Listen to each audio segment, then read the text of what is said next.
Có bao giờ bạn nhìn vào gương và giật mình nhận ra khuôn mặt của mình dạo này trông thật u ám, ánh mắt thiếu đi vẻ hiền hòa, còn các nếp nhăn thì hằn sâu một cách dữ dằn? Bạn nghĩ đó chỉ là dấu hiệu của tuổi tác hay sự mệt mỏi? Không đâu. Nhà Phật có một quy luật tâm linh bất biến: tướng tự tâm sanh, tướng tùy tâm diệt. Khuôn mặt của bạn chính là một cuốn sổ nhân quả sống động nhất. Mỗi một suy nghĩ ích kỷ, một lời nói cay nghiệt hay một sự đố kỵ thầm kín đều đang âm thầm định hình lại từng đường nét trên gương mặt bạn. Khi phước báu cạn kiệt vì tâm tính bất thiện, tướng mạo sẽ lập tức hóa ác, thần khí tiêu tán, kéo theo vận xui và bệnh tật ập đến dồn dập. Nếu bạn đang cảm thấy vận trình của mình bế tắc, dung mạo ngày càng xuống sắc dù đã dùng trăm phương ngàn kế để chăm sóc, thì câu chuyện linh ứng chấn động ngay sau đây sẽ là chìa khóa vàng giúp bạn hiểu được bí mật của tâm sinh tướng và cách thức nhiệm màu để đảo ngược vận mệnh, lấy lại dung mạo phước lành từ gốc rễ tâm hồn. Câu chuyện kể về chị Mai, một người phụ nữ có cuộc sống khá gia bản, dung mạo vốn dĩ ưa nhìn. Thế nhưng Mai lại có một nhược điểm chí mạng trong tâm thức: lòng đố kỵ và tính sân hận cực kỳ lớn.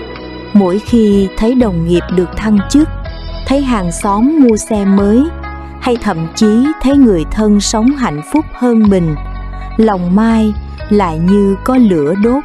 Thay vì chúc mừng, Mai luôn tìm cách nói xấu sau lưng, đâm chọc và cầu mong cho họ gặp xui xẻo. Mỗi ngày trôi qua, đầu óc Mai chỉ tràn ngập những suy nghĩ tiêu cực, oán hận cuộc đời tại sao không cho mình nhiều hơn. Năm Mai bước sang tuổi 42, một hiện tượng kỳ lạ và đáng sợ bắt đầu xảy ra trên khuôn mặt chị. Ban đầu, vùng ấn đường, khoảng cách giữa hai lông mày của Mai bỗng nhiên sạm đen lại, dù chị có trang điểm kỹ đến mức nào cũng không che nổi. Tiếp đó, khóe miệng của chị cứ tự động trễ xuống, đôi mắt trở nên sắc lẹm, u ám và đầy tia máu. Mỗi khi Mai soi gương, chị không còn nhận ra chính mình nữa. Khuôn mặt chị toát ra một vẻ hung dữ, hắc ám, khiến ngay cả đứa con ruột cũng sợ hãi, không muốn lại gần. Đi kèm với sự thay đổi tướng mạo là vận xui ập đến dồn dập. Chồng chị bỗng nhiên lạnh nhạt, công việc kinh doanh của chị liên tục thua lỗ, nợ nần chồng chất. Đáng sợ nhất, Mai bắt đầu bị chứng đau đầu kinh niên. Mỗi đêm ngủ đều mơ thấy mình bị quỷ dữ đuổi bắt. Trong cơn bế tắc tột cùng, Mai được một người bạn thân dẫn đến đảnh lễ một vị hòa thượng đắc đạo tại một tịnh thất vùng ngoại ô. Vừa nhìn thấy Mai bước vào cửa, vị hòa thượng không đợi chị kịp trình bày, liền thở dài nói: "Này Phật tử, cái tâm của con đang bốc cháy dữ dội quá. Lửa đố kỵ, lửa sân hận nó đã thiêu rụi hết phước báu của con, hiện rõ mồn một lên khuôn mặt con rồi. Con có đi sửa sang thẩm mỹ bao nhiêu cũng vô ích, vì cái gốc của cái ác nó nằm ở trong tâm." Mai chết lặng, quỳ sụp xuống nền đá khóc nức nở. Chị như bị lột trần toàn bộ những góc tối thầm kín bấy lâu nay cố che giấu. Chị dập đầu, thưa: "Bạch thầy, con biết tội rồi. Con sống mà luôn ghen ghét người khác, tâm con lúc nào cũng u uất. Xin thầy từ bi cứu vớt cuộc đời con." Vị hòa thượng mỉm cười từ bi, trao cho Mai một cuốn kinh Pháp Hoa và dặn bảo: "Từ hôm nay, mỗi ngày con hãy quỳ trước bàn thờ Phật, thành tâm trì tụng một phẩm kinh.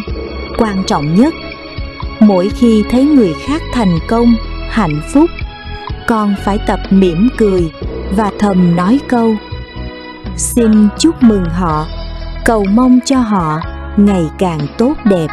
Đó gọi là hạnh tùy hỷ công đức, để diệt trừ lòng đố kỵ.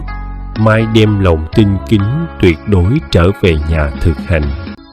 Những ngày đầu, vì chúc mừng hạnh phúc của người khác đối với chị khó như lên trời, tâm chị vẫn nhói lên sự ghen tị. Nhưng Mai kiên trì, mỗi lần tâm ác khởi lên, chị liền niệm Nam Mô A Di Đà Phật để đè bẹp nó xuống. Chị chăm chỉ tụng kinh, đem tiền đi phóng sinh, giúp đỡ những người có hoàn cảnh khó khăn hơn mình. Chỉ sau 3 tháng kiên trì sửa tâm đổi tính, khuôn mặt của Mai có sự chuyển hóa kinh ngạc. Vùng ấn đường sạm đen trước kia bỗng nhiên sáng bừng trở lại. Khóe miệng chị tự động hướng lên như đang mỉm cười. Ánh mắt trở nên long lanh, ấm áp và ngập tràn tình thương. Ai gặp lại Mai cũng phải trầm trồ: sao dạo này nhìn chị phúc hậu và trẻ ra đến 10 tuổi vậy? Không chỉ dung mạo thay đổi, công việc của gia đình chị cũng dần ổn định, chồng con yêu thương, cuộc sống trở lại bình an một cách thần kỳ. Các bạn thân mến, cổ đức có câu: hữu tâm vô tướng, tướng tự tâm sanh.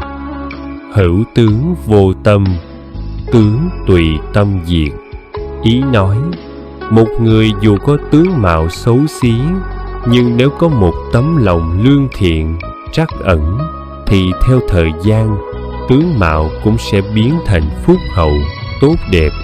Ngược lại, một người sinh ra có dung mạo đẹp đẽ, nhưng tâm địa độc ác, ích kỷ, thì phước lành cũng sẽ tiêu tán. Gương mặt sẽ ngày càng trở nên hung dữ, đáng ghét.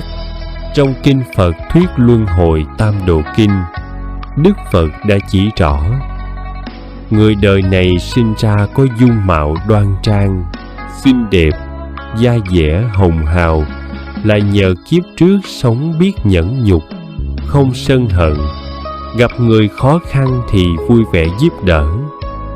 Còn người sinh ra có tướng mạo thô xấu, u ám, là do kiếp trước hay oán giận, đố kỵ và ôm lòng thù hận. Câu chuyện của chị Mai là một minh chứng linh ứng nhãn tiền. Khi chị Mai thay đổi tần số năng lượng của mình từ đố kỵ, oán hận sang tùy hỷ, từ bi, toàn bộ hệ thống kinh lạc, khí huyết trong cơ thể chị được đả thông. Ánh sáng của kinh văn và lời niệm Phật đã gột rửa đi những cấu bẩn trong tâm thức, khiến thần khí của chị phát ra hào quang an lạc. Đó chính là đỉnh cao của nghệ thuật cải mệnh tự nhiên mà không một loại thần dược nào trên thế giới có thể làm được. Nếu bạn muốn có một diện mạo đầy đặn phước báo, thu hút tài lộc và quý nhân, hãy thực hành ngay 3 mật pháp chánh niệm này mỗi ngày. Bước 1. Thực hành nụ cười từ bi, hỷ xả. Mỗi buổi sáng khi thức dậy, việc đầu tiên bạn làm là hãy nhìn vào gương và nở một nụ cười thật tươi.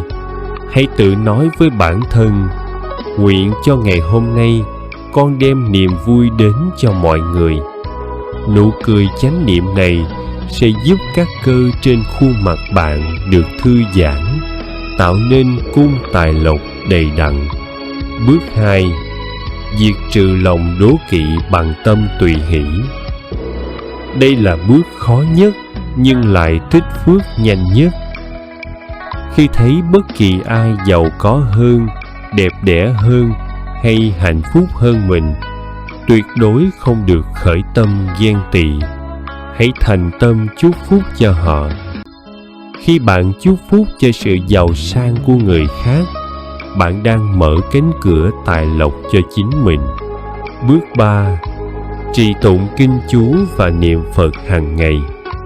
Việc nghe hoặc đọc tụng các bản kinh như Kinh Chân Thật, Kinh Pháp Hoa hay niệm danh hiệu Nam Mô Dược Sư Lưu Ly Quang Vương Phật có tác dụng chữa lành và làm sạch tế bào rất mạnh. Năng lượng từ chư Phật sẽ gia hộ, khiến da dẻ bạn nhuận hồng, ánh mắt tinh anh và toát ra thần thái uy nghiêm, thanh thoát.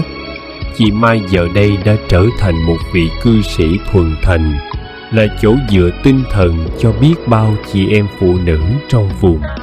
Chị thường xuyên chia sẻ câu chuyện của chính mình để thức tỉnh những ai còn đang chìm đắm trong vòng xoáy của sự ganh đua, đố kỵ ngoài xã hội.